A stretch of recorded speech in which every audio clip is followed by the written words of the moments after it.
अब ना तो आपको चावल पीसने पड़ेंगे, ना ही चावल को भिगोना पड़ेगा, ना घंटों इंतज़ार करना पड़ेगा। 10 मिनट सिर्फ़ आपको चाहिए। अचानक से अगर आपके यहाँ मेहमान आ जाएँ और घर में ना हो कोई भी मीठा, तो बस ये रबड़ी जैसी मलाई वाली खीर आप बना सकते हैं सिर्फ़ 10 मिनट में।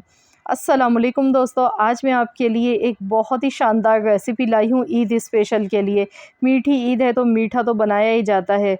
तो यहाँ पर आज मैं आपके लिए लाई हूँ एक ऐसा मीठा बनाने की रेसिपी जो कि सिर्फ़ 10 मिनट में बन के तैयार होने वाला है। और मुझे यकीन है इंशाअल्लाह ताला आप मज़े ले लेकर खाएँगे ये ठंडा-ठंडा मज़ेदार सा मीठा।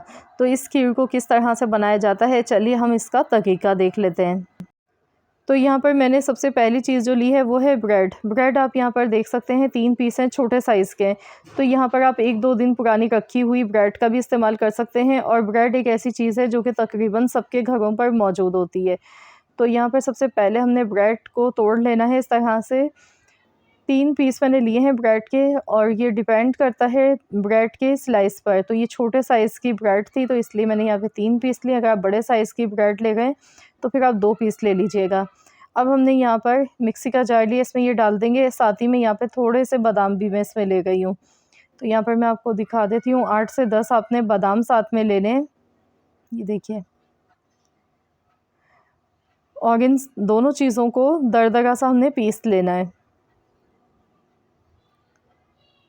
तो यहाँ देखिए मैंने इसे पीस लिया है दरदरा सा इस तरह से दानेदार। ये दिखा देती हूँ मैं आपको, ये देखिए इस तरह से पीसा है। तो चलिए अब हम खीर पकाना शुरू करते हैं। इसके लिए कढ़ाई में सबसे पहले हमने ये ब्रेड और बादाम जो हमने पीस के रखे थे ये शामिल कर देने हैं। अब हल्की आंच पे इसको हमने रोस्ट कर लेना है। इससे ये होगा कि ब्रेड का जो कच्चापन है वो ख़त्म हो जाएगा। ब्रेड और बादाम को इस तरह से रोस्ट करने से इसका जो फ्लेवर है, इसकी जो खुशबू है वो 4 गुना ज़्यादा बढ़ जाती है। और ये खीर बनने के बाद इतनी मज़े की लगेगी आपको जैसे आपने कोई रबड़ी खा ली हो या रसमलाई। बहुत ही शानदार, बहुत ही मज़ेदार हमारी ये खीर बन के तैयार होगी। और देखा कोई झंझट नहीं है, मिनटों में बन जाएगी। तो यहाँ पर देखिए गोल्डन सुनहरा कलर आने लगा है ब्रेड का, ये देखिए मैं आपको दिखा देती हूँ। तो यहाँ पर बहुत ही अच्छी सी इसमें खुशबू आने लगी है, आप देख सकते हैं कलर भी इसका चेंज हो चुका है। तो यहाँ पर अब हमने इसमें दूध शामिल कर देना है। मेरे पास पहले से उबला हुआ दूध रखा हुआ था, मैं वही इस्तेमाल कर रही हूँ। देख सकते हैं हम मलाई के साथ है ये दूध। तो यहाँ पर टोटल मैंने 3 कप के बराबर इसमें दूध शामिल कर दिया है।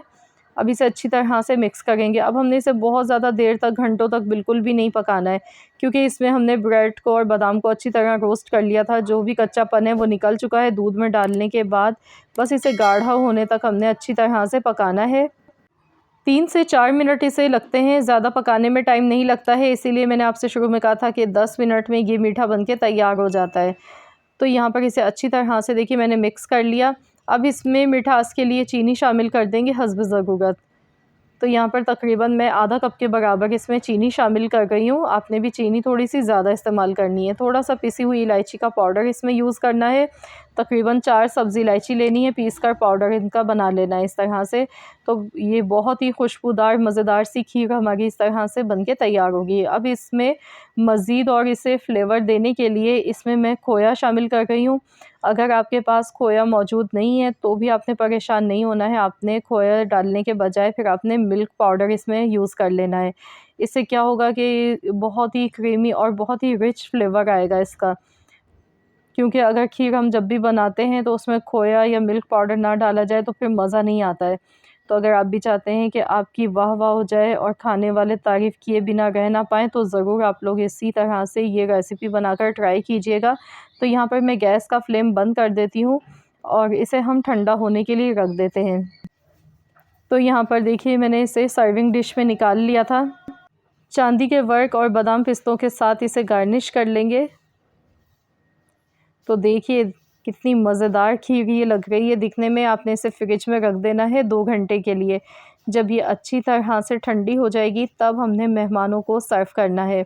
तो ये देखिए इंस्टेंट बहुत ही मज़ेदार सी रबड़ी जैसी, मलाई जैसी ये हमारी खीर बनके तैयार हो चुकी है। बिना चावल के हमने बनाया है, बहुत ही आसान तरीके से बनाया है, खाने में बहुत ही मज़े की बनी है। यकीन मानिए हाथों को रोकना मुश्किल हो जाएगा जब आप ये मीठा बनाकर मेहमानों को खिलाएँगे। और मेहमान आपकी तारीफ़ किए बिना रह नहीं पाएंगे, आपसे रेसिपी ज़रूर पूछेंगे। तो इस बार अपनी मीठी ईद को ख़ास बनाने के लिए ये मीठा ज़रूर ट्राई कीजिएगा। इंशाअल्लाह ताला आप सबको ये रेसिपी ज़रूर पसंद आएगी। रेसिपी अच्छी लगी तो वीडियो को लाइक कर दें, शेयर कर दें। चैनल पर नए हैं अब तक अगर चैनल को सब्सक्राइब नहीं किया है तो चैनल को भी सब्सक्राइब कर लें। मिलते हैं इंशाअल्लाह ताला नेक्स्ट रेसिपी के साथ। तो जब तक के लिए अल्लाह हाफ़िज़।